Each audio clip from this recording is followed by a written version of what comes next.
Shrimati Sulota Dev ji. Thank you so much honourable vice chairman sir. The port bill 2024 में बोलने के मौका देने के लिए मैं आभारी हूँ। उड़ीसा के बात जब आती है, मैरीटाइम का बात आने से उड़ीसा का इतिहास हमारे सामने आता है।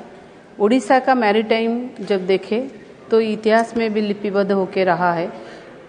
कैसे हमारे वहाँ के जो साधव, हमारे उड़िया में ये साधव कैसे वो जाके जाभा, सुमात्रा, बाली वहाँ पर कैसे बिजनेस करते थे, इसे देख के ही पता चलता है हमारा मैरीटाइम कितना डेवलप था। हमारा हमारा पोर्ट वहाँ तब भी कितना डेवलप था।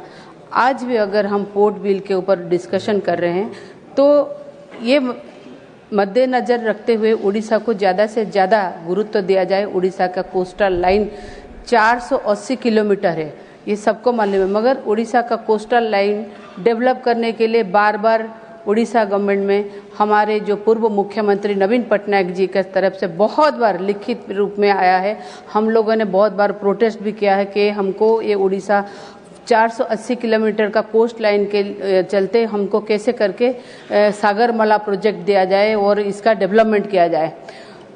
हम लोग ये कभी डिनाई नहीं कर सकते कि उड़ीसा जब देखेंगे, पारादीप पोर्ट जो है वो भारतवर्ष में जितने गिने चुने बंदरगाह है उससे एक सबसे अच्छा बंदरगाह है। और फिर गोपालपुर हो गया, धामरा हो गया, ऐसे जो प्राइवेट पोर्ट्स है जो जिसको डेवलप किया जाए, मगर जितना डेवलप होना चाहिए आज वो इतना डेवलप नहीं है। हम अगर सोचेंगे ये बस एक पोर्ट है, ये नहीं हो सकता। ये वहाँ के कोस्टल लोगों की लाइफ लाइन है। वहाँ पर मिनिमम 3 बिलियन पीपल्स जो कोस्टल एरिया में वहाँ पर बसवास करते रहते हैं, उनको किस तरह से उनका फाइनेंशियल ये हो, किस तरह से हम लोग जो मछुआरे वहाँ हैं उनको किस तरह से आगे बढ़ाया जाए, उनका किस तरह से डेवलपमेंट हो, कोस्टल लाइन का डेवलपमेंट हो, ये भी सबसे बड़ी चिंताजनक बात है।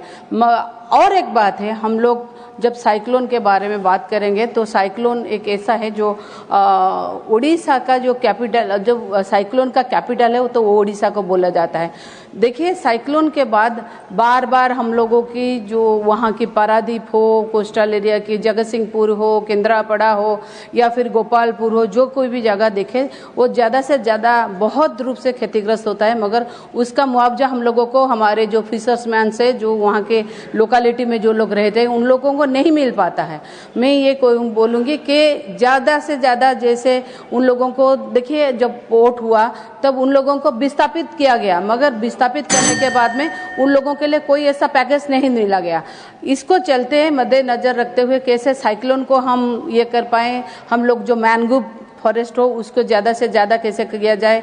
और फिर मैं बोलूँगी कि जो जितने सारे ये नियम आ रहे हैं ये बिल में, सबसे ज़्यादा तो मैं लोगों को किस तरह से इसका सुविधा मिलना चाहिए, और ख़ासकर उड़ीसा में उड़ीसा के मैरीटाइम को मद्देनजर रखते हुए सारे पोर्ट को कैसे करके अपग्रेडेशन किया जाए, ग्रीन पोर्ट का कैसे ये किया जाए, ये हमारा डिमांड रहेगा। और सारे 480 किलोमीटर की कोस्ट लाइन को ज़्यादा से ज़्यादा कैसे यूज किया जाए। और हमारा सागरमाला प्रोजेक्ट बहुत दिन हो गया पेंडिंग है, हमको सेंट्रल गवर्नमेंट से जितना मिलता है एश्योरेशन मिलता है, करेंगे बोलते हैं, मगर कुछ नहीं हो पाता। मेरा डिमांड रहेगा जब हम ये पोर्ट बिल को ये कर रहे हैं, सागरमाला प्रोजेक्ट को भी उसमें शामिल किया जाए और उड़ीसा को कभी सोतला व्यवहार ना किया जाए, उड़ीसा के पोर्ट का डेवलपमेंट किया जाए, क्योंकि उड़ीसा से पोर्ट से आयरन और कोल और ये से बहुत सारे मिनरल्स आते हैं जो